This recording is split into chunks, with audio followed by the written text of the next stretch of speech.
in Springfield, stopping by the Stop the Violence 615 prayer night. And we're here with our good friend, Miss Damita Utley, community leader, a woman of God, and always looking to give back. And we're going to stop by. Miss D, if you don't mind.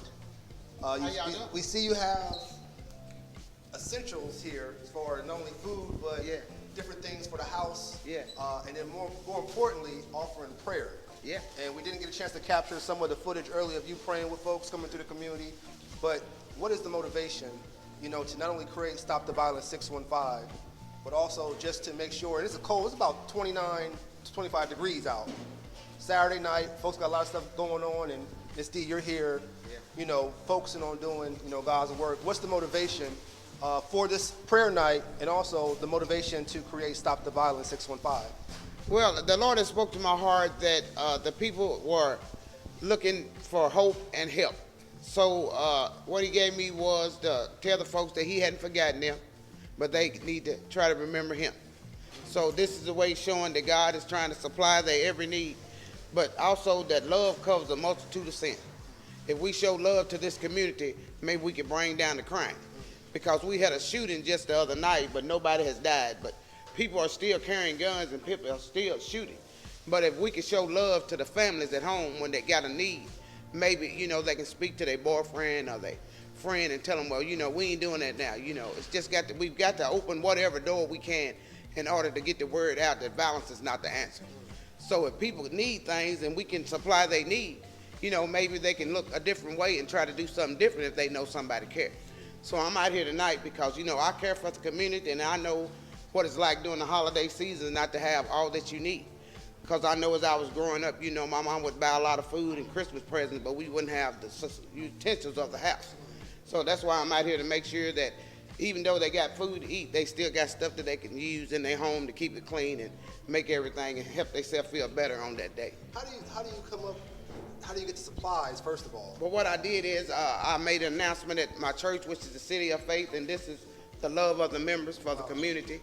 And I had donations, but right now this is doors from the City of Faith and all my church members, and they donated this, and they right with me, but when God wants it done, it gets done. So, right now we don't see people, but I'm not in no hurry to leave, but I just thank God for Pastor Gardner and Peggy and the church members that believe in the vision that God gave me. Because if don't nobody believe in your vision, you can't go nowhere. So right now, we out here in the community on Blair Street. There's not a number on this building. So it's Blair Street in Springfield, Tennessee, giving away free household supplies. So you don't have to do nothing. Just come and get you some, and we'll pray for you and speak a blessing over your house so that, we can start 2023 in a better way than 2022. Now, is this your first prayer night, or how long have you been doing activities? I've been doing prayer night and activities for the last 5 or 6 years. Wow. But tonight, the prayer is focused on just showing love to the people who may not have what they need to go through these holidays. But we got to stay together and pray together, and then we can keep the community together. Absolutely. Yeah, because my vision is that if I can love and save one, we can save 99.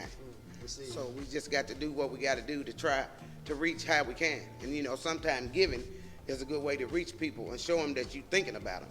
So that's why I'm out here today. We appreciate you on that. And speaking about giving back and reaching folks, how can individuals reach out to you to help support, either donating their time, their talent, or even dollars to support what you're doing? I have a Stop the Violence Facebook page, a personal blog, and also I have a Cashapp. It's $123 Damita.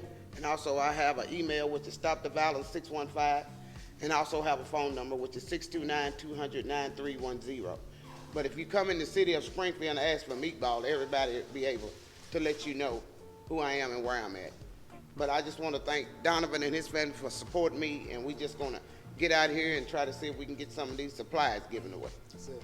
Well, we appreciate you, Miss D. And every time I turn around, you're definitely praying, walking the streets, praying and covering over the streets at all times of the day.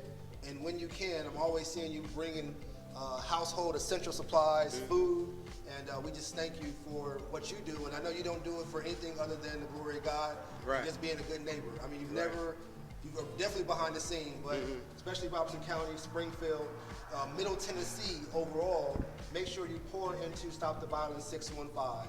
Are you familiar with Miss Clemmy Greenlee, if you don't mind me Yes, I asking? spoke with her a couple months ago, but she's during this time she's out at a women's retreat with her Mothers of Murder.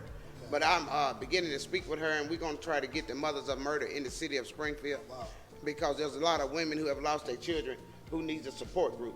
So as she began to move this way, she's going towards Clarksville, Tennessee right now. But once she gets back this way, I'm going to get with the people that I have to work up under and try to bring the Mothers of Murder, because it's hard to lose a child and nobody to stand behind you. So this is a group of women who have lost sons and daughters in the street to crime. And I'm just praying and believing that we'll bring that support group to this city to support a lot of women who have lost their children. Thank you, Ms. D. We appreciate you. We'll give you a hug real quick. All right. I appreciate you, Donovan, and your beautiful kids and your wife. Thank you. But, you know, I got much to do, so I'm going to move on outside for a few minutes and see if I can get some supporters and give away some stuff. You got it. And for those that are watching, make sure you support either with time, talent, resources, or dollars. And we thank you in advance for doing that.